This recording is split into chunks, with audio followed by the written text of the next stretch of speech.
nonsense. I never said veils. This was never said. I said the concept of parda. Concept of parda is avoid temptation in the society. We don't have discos here. We don't have nightclubs. So it is a completely different society, way of life here. So if you raise temptation in the society to the point, and all these young guys have nowhere to go, it has consequences in the society. Do you think that what women wear has any effect? That's part of this temptation? If a woman is wearing very few clothes, it will have an impact on the men, unless they're robots. I mean, it's common sense. السلام علیکم.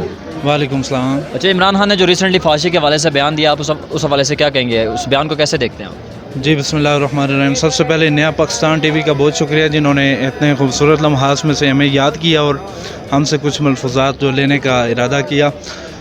عمران خان صاحب نے جہاں ان کے کچھ ایسے بیانات ہیں جن پہ ہم تنقید کرتے ہیں جو ہماری سمجھ میں نہیں آتے، وہاں ان کے کچھ ایسے اقدام بھی ہیں جن پر تعریف کرنا ہم پہ واجب ہو جاتا ہے. اب یہ جو انہوں نے بیان دیا، یہ بڑا خوبصورت بیان ہے. اس ضمن میں بڑی خوبصورت حدیث پاک اس لیے بیان کرنا چاہوں گا کیونکہ آج کی بیٹی جو ہے یہ پردے سے آزادی چاہتی ہے. آئیے ہم حضور صلی اللہ علیہ وسلم کی بارگاہ میں حاضر ہوتے ہیں اور ان سے پوچھتے ہیں کہ عورت جو ہے اس کے پردے کے بارے میں کیا حکم ہے. کچھ عورتیں نبی کریم صلی اللہ علیہ وسلم کی بارگاہ میں حاضر ہوئیں. حضرت انس رضی اللہ تعالیٰ عنہ اس کے راوی ہیں. عرض کر دی ہیں، یا رسول اللہ صلی اللہ علیہ وسلم، ساری فضیلت تو مرد لوٹ کر لے گئے. وہ جہاد کرتے ہیں، وہ اللہ کی راہ میں بڑے بڑے کام کرتے ہیں اور اللہ کے محبوب بندے بن جاتے ہیں. یا رسول اللہ، ہمیں بھی کوئی ایسا عمل بتائیے جس کے کرنے سے ہم بھی اللہ کی محبوب بندے بن جائیں، ہم بھی اللہ کے نیک بندوں میں ہمارا شمار ہو جائے. تو حضور نبی رحمت صلی اللہ علیہ وسلم نے ارشاد فرمایا، تم میں سے جو عورت گھر میں بیٹھی رہے اور اپنے شوہر کے مال، عزت اور اولاد کی حفاظت کرتی رہے اور اپنی عزت کی حفاظت کرتی رہے تو اسے بھی مجاہدین کے برابر ثواب ملے گا. یہ ہمارا بہت بڑا المیہ ہے کہ ہم یہ سمجھتے ہیں کہ اگر ہم اپنی بیٹی کو، اپنی بہن کو، اپنی بیوی کو پردے سے آزادی نہیں دیں گے، اسے پردے کی قید میں رکھیں گے تو یہ اس کے ساتھ بڑا ظلم ہوگا، یہ اس کے ساتھ بڑا ستم ہوگا. اور اس کی مثال میں یوں دینا چاہوں گا کہ ہم ادھر مری میں موجود ہیں. اب ہماری فیملی ہمارے ساتھ آتی ہے، آ کے وہ دیکھتے ہیں کہ ہمارے دائیں بائیں لڑکیوں نے پردہ نہیں کیا ہوا، انہوں نے جینز کا کلچر اپنا رکھا ہے، انہوں نے ٹراؤزر شرٹ کا کلچر اپنا رکھا ہے. پھر ہم یہ سمجھتے ہیں کہ ہم اپنی عورت کو آزادی کیوں نہیں دے رہے، جبکہ اگر اسلام کی روح سے ہم دیکھیں تو غلط ہم نہیں ہیں، غلط وہ لوگ ہیں جو ہمارے دائیں بائیں. اور وہ کیا کہتے ہیں نا جی، خربوزے کو دیکھ کے خربوزہ رنگ پکڑتا ہے. اگر ہم ان لوگوں کا کلچر اپنے اوپر اپلائی کریں گے تو پھر میرے خیال میں ہم انسانیت کے کہلانے کے حقدار نہیں ہوں گے. تو خان صاحب کا یہ جو بیان ہے نا جی، انتہائی اعلیٰ، انتہائی عمدہ. اور حالانکہ میں خان صاحب کی پارٹی کا بندہ نہیں تھا، ٹھیک ہے، ماضی قریب میں خان صاحب کی پارٹی کا بندہ نہیں تھا، لیکن خان صاحب کے کچھ بیانات کی وجہ سے، بلکہ یہ جو بیان ہے نا، اس نے تو جو ہے نا جگہ لے لیا دل میں. تو خان صاحب نے یہ بیان جو دیا وہ بہت اعلیٰ دیا، بہت عمدہ دیا. اچھا، کیا کہیں گے وہ لوگ، بالخصوص بلاول بھٹو زرداری نے اسی دن اگلے دن پریس کانفرنس کی، عمران خان کے اوپر تنقید کی کہ عمران خان اپنے الفاظ واپس ہے جو انہوں نے فحاشی کے حوالے سے جو بیان دی ہے، تو اور بھی بہت سارے لوگ تنقید کر رہے ہیں، تو کیا کہیں گے ان لوگوں کو؟ سر یہ دیکھیں نا، ہمارے پاس اللہ رب العزت نے ہمیں پیدا کیا نا، ہمیں پیدا کرنے کے بعد اللہ رب العزت نے ہمیں دو راستے دکھا دیے، ایک راستہ حیا کا، ایک راستہ اچھا اور ایک راستہ برا. اب ہمارا اختیار ہے کہ ہم کس راستے کو چنتے ہیں.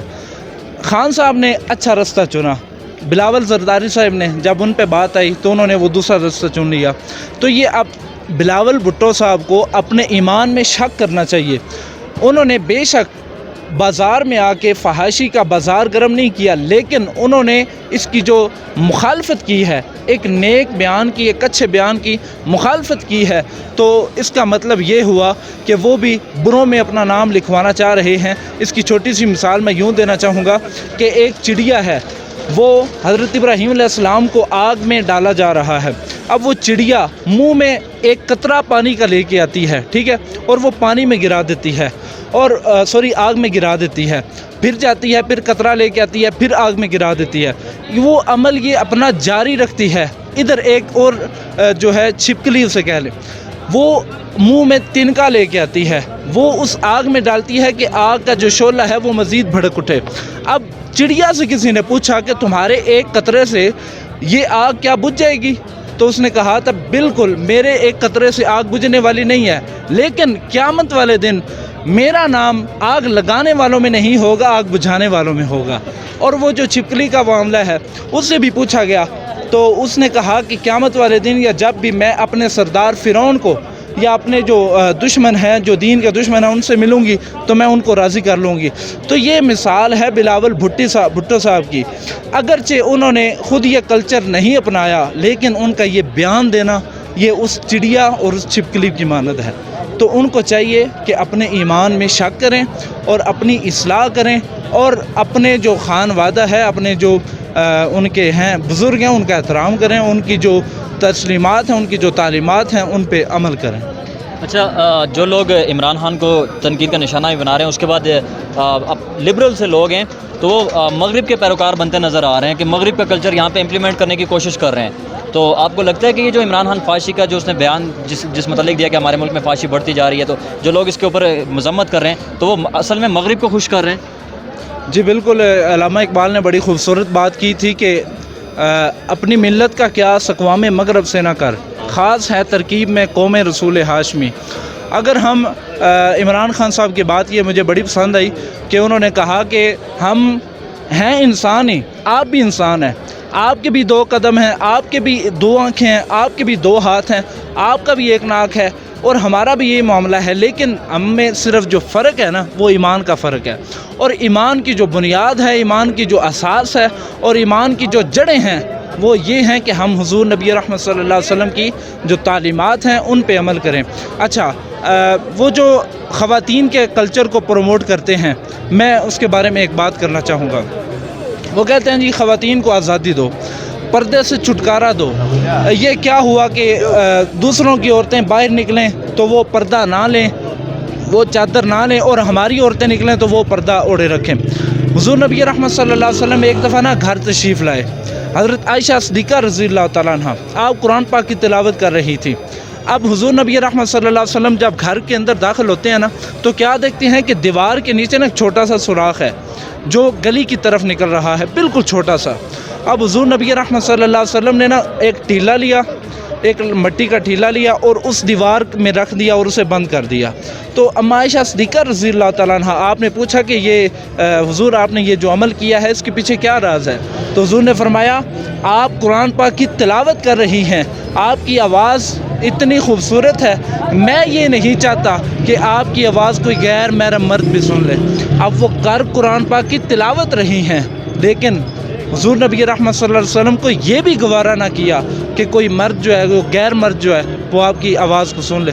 تو یہ جو لبرل قسم کے لوگ ہیں ان کو میں یہی کہنا چاہوں گا کہ آج دنیا میں رہ کے آپ شیطان کو تو خوش کر لیں گے, اپنے نفس کو بھی خوش کر لیں گے, اپنا جو گھر کے معاملات ہیں وہ بھی چلا لیں گے, لیکن ایک دن آپ نے خالق کائنات کی بارگاہ میں بھی حاضر ہونا ہے. تو آپ کو چاہیے کہ جاتے ہوئے بلکہ جانے سے پہلے اپنا جو سامان ہے, جو بروز معاشر کا سامان ہے کامیابی کا, وہ اکٹھا کر لیں. اس میں بھی ایک مثال میں یوں دینا چاہوں گا کہ ہم باہر نکلتے ہیں, ٹرین کا انتظار کرتے ہیں یا اپنی گاڑی میں بیٹھ کے کہیں سفر کرتے ہیں. تو اپنی گاڑی میں بیٹھ کے سفر کرنے کے لیے ہمیں جو اس کے لوازمات ہیں وہ پورے کرنے پڑتے ہیں, وہ لوازمات پورے کرنے پڑتے ہیں. ٹھیک ہے, مطلب ہم اس کا پٹرول پورا کرتے ہیں, ہم اس کے گاڑی کے جو ٹائر ہیں اس کی ہوا چیک کرتے ہیں, ہم اس کا ڈیزل, ہم اس کا موبلائل پورا کرتے ہیں تاکہ ہماری یہ جو گاڑی ہے یہ منزل مقصود تک پہنچ جائے. ٹھیک ہے, تو یہ جو دنیا ہے یہ بھی ہماری اس گاڑی کی طرح ہے, اس ٹرین کی طرح ہے. اگر ہم اس میں رہ کے اپنی آخرت کی تیاری نہیں کریں گے تو پھر جو ہماری منزل ہے وہاں پہنچتے پہنچتے ہم تباہ و برباد ہو جائیں گے. لیکن اگر اس دنیا میں رہ کے ہم اس ٹرین, اپنی اس گاڑی کے جو لوازمات ہیں وہ اعمال کی صورت میں, اچھے اعمال کی صورت میں اگر ہم وہ لوازمات پورے کر لیں گے تو پھر جب بروز محشر ہم خالق کائنات کی بارگاہ میں حاضر ہوں گے تو پھر جو کامیابی ہے وہ ہمارا مقدر ہوگی. اور اسی ضمن میں اور اسی کے ساتھ خاص تعلق ہے ہمارے پردے کا بھی, ہماری خواتین کے حیا کا بھی. حضور نے فرمایا ہر چیز کا ایک شعبہ ہوتا ہے، ایمان کا شعبہ جو ہے وہ حیا ہے، ٹھیک ہے. تو یہ جو لبرل قسم کے بیانات آ رہے ہیں یہ نہ صرف ملک دشمنی ہے بلکہ ایمان کی دشمنی بھی ہے. تو ان لوگوں کو اپنے ایمان میں جو ہے نا وہ شک کرنا چاہیے. اچھا میرا آپ سے آخری سوال ہے کہ جو لوگ عمران خان کو یہودی ایجنٹ کہتے تھے تو پھر آپ ان لوگوں کو کیا پیغام دیں گے؟ وہ تو اب اسلام کا پرچار کر رہے ہیں پوری دنیا میں، تو جو لوگ عمران خان کو یہودی ایجنٹ کہتے تھے انہیں کیا کہیں گے؟ یہ وہ لوگ ہیں جو اپنے مطلب کے زاویہ نظر سے دیکھتے ہیں. اگر تو عمران خان نے بیان اچھا دے دیا، اگر تو عمران خان نے بیان لبرل کے حق میں دے دیا تو پھر وہ ان کا محبوب ہے. اگر عمران خان نے اسلام کے حق میں بیان دے دیا، لبرلزم کے خلاف بیان دے دیا تو یہ لوگ اس کو اپنا دشمن مان بیٹھتے ہیں. تو یہ میں سمجھتا ہوں کہ یہ کسی منافقت سے کم نہیں ہے. آپ کو چاہیے کہ اگر کوئی کام اچھا کرتا ہے تو اس کی تعریف کریں، اور اگر کوئی برا کام کرتا ہے، کوئی برا بیان دیتا ہے تو آپ کو چاہیے اس کی مذمت اگر آپ کرنا بھی چاہیں تو کر لیں، لیکن اس کے خلاف ہو کے میڈیا پہ آ کے طرح طرح کے بیان دینا اور عوام الناس کی جو اذہان ہیں ان کو خراب کرنا، یہ ایک مسلمان کا شیوا نہیں ہو سکتا. ہمیں اچھے کام کی تعریف کرنی چاہیے، برے کام کی مذمت کرنی چاہیے. لیکن عمران خان صاحب چونکہ ہمارے نمائندے ہیں، ہمارے قائد ہیں، تو ہمیں ان کا یہ جو بیان ہے اس کو اچھے انداز میں لینا چاہیے اور اس کا پرچار کرنا چاہیے تاکہ ہماری جو آنے والی نسلیں ہیں ان پہ ایک اچھا امپیکٹ پڑے اور ہمیں ان کی تربیت کرتے ہوئے یہ مثال ہم دے سکیں کہ ہمارے جو قائد ہیں، ہمارے جو لیڈر ہیں وہ ایک اچھی سوچ رکھتے تھے. تو یہ ہمارے ایمان کا معاملہ ہے، اگر ہم اس کو اچھا لیں گے تو انشاءاللہ تعالی ملک ترقی کرے گا.